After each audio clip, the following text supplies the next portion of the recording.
Ogun War. A beast that devours everything in its path. It leaves behind a trail of broken bodies and shattered dreams. A dreadful occurrence that no one ever prays for. Unfortunately, war seemed inevitable in the fight for freedom and dominance. War is an age-long tool that many Africans have used in saying no to injustice and acquiring more territories. One of the wars that stood out in the history of Africa is the Kiriji War, a war that shook the Yoruba Kingdom for almost 2 decades.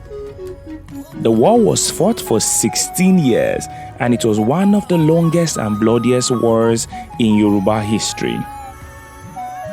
The Kiriji War, also known as the Ekiti-Parapo War, was a civil war that took place in Yoruba land from 1878 to 1893. It was fought between the Ijebu Kingdom, Ekiti Kingdom, and the Ibadan Empire. It was a complex and fascinating war that had a profound impact on the Ijesha and Ekiti people, their culture, and the entire Yoruba land.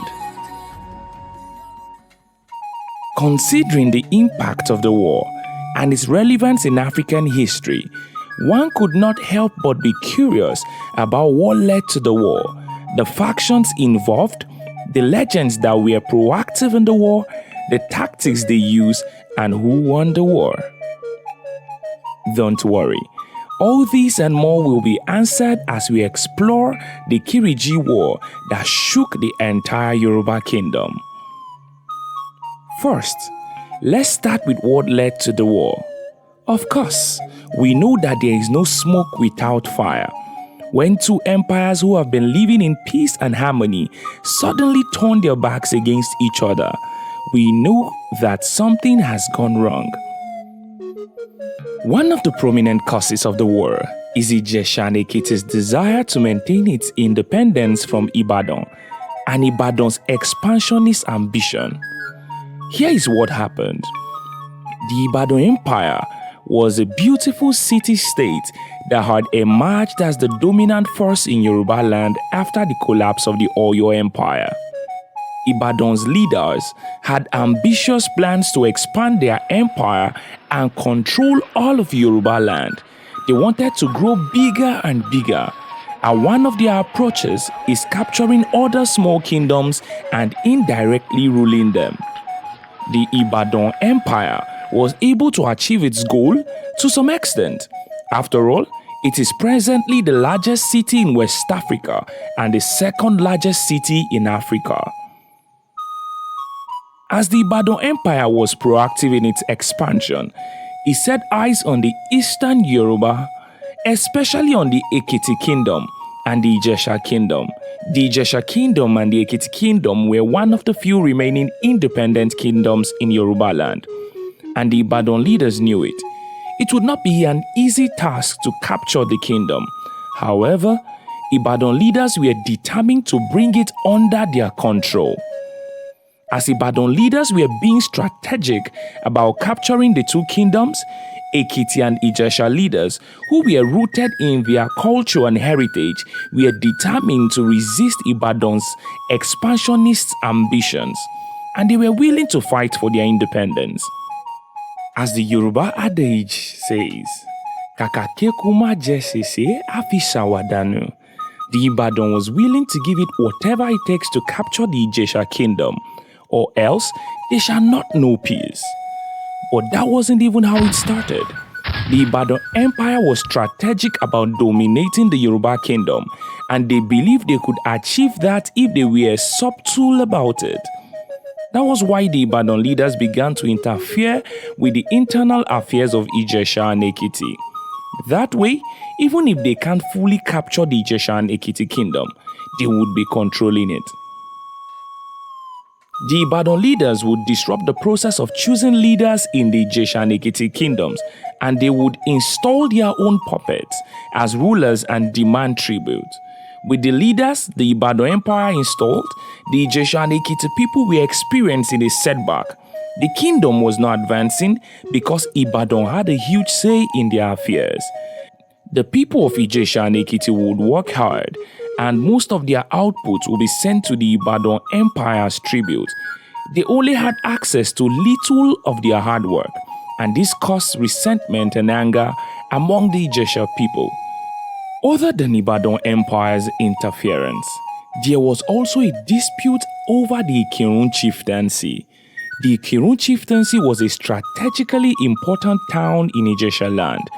Ibadan and Ijesha both claimed the right to control the town. This dispute led to a number of skirmishes between the three kingdoms, and it eventually escalated into war. It seemed as if the dispute over the Ikirun chieftaincy added fuel to the burning fire.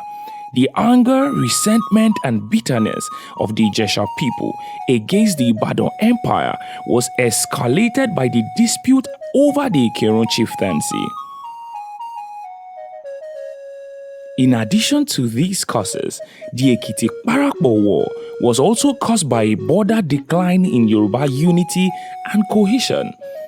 The collapse of the Oyo Empire had created a vacuum in Yoruba land, and this led to a period of instability and conflict.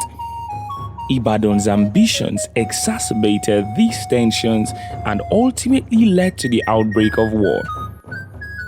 The untold truth about the Ekiti-Parapo War is that it extended beyond the three kingdoms. However, the Ibadan Empire and the Ijesha and Ekiti Kingdom were the three main factions involved in the war. In the battle, the Ibadan Empire was led by a council of war chiefs. The war chiefs were ambitious and ruthless, and they were determined to expand the Ibadan Empire and control all of Yoruba land. The Ibadan Empire had a large and well-equipped army.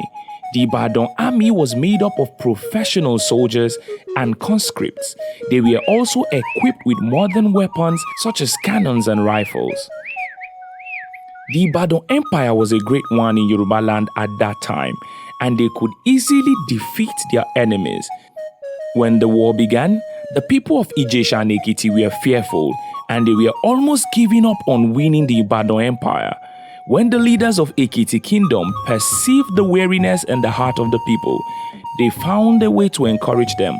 That was when they formed the term Ekiti-Parapo, which means that the Ekiti people should stay united.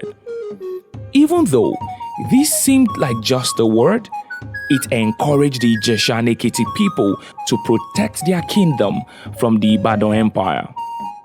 The Ekiti-Parapo was a series of trenches, fortifications, and barricades that stretched across Ijesha land. The united Ijesha and Ekiti people were a formidable obstacle for the Ibadan army. Even though the main factions in the war were the Ibadan Empire and the Ijesha Kingdom, there were other kingdoms that were involved in the war. One of the prominent ones was the Ikirun Kingdom. You remember how the Ibadan Empire wanted to take dominance of the Ikirun Kingdom. The Ikirun people were not in support. They preferred to be in alliance with Ijesha than to be dominated by the Ibadan Empire. So they joined arms with the Ijesha people together to fight against the Ibadan Empire. Another kingdom that was involved in the war was the Ijebu Kingdom. The Ijebu Kingdom was a powerful kingdom that was located in the east of Ijesha land. Although the Ijebu Kingdom was neutral in the war, it provided some support to Ijesha and Ekiti. This support came in the form of weapons, food, and other help they could render. The support of the Ijebu Kingdom against the Ibadan Empire shows that many Yoruba kingdoms were tired of the dominance the Ibadan Empire had. They wanted to show the Ibadan Empire that they could not always dominate others. The war extended to other Eastern Yoruba like Igbomine, Akoko, and many others. Although it was spearheaded by the Ekiti and Ijesha people, it seemed like a unified war against the Ibadan Empire. It captured the Ijaye Kingdom. Hence, other Eastern Yoruba formations were backing the Ekiti-Parapo War. For the Eastern Yoruba then, The saying, a win for one is a win for all, was true. But this is not the end. In every fight, there must be a winner and a loser. In the Ekiti-Parapo War, there are other things to know. For instance, were the Ekiti-Parapo able to win the war? Who are the people who were active in the war? What strategies did they use? Join us next week for more insight into this fierce war that gets people talking even after many years. Do you want to enjoy more African stories? Subscribe to this channel and put on your notification bell. Till then, remain open-minded to learn about untold stories of the Black continent.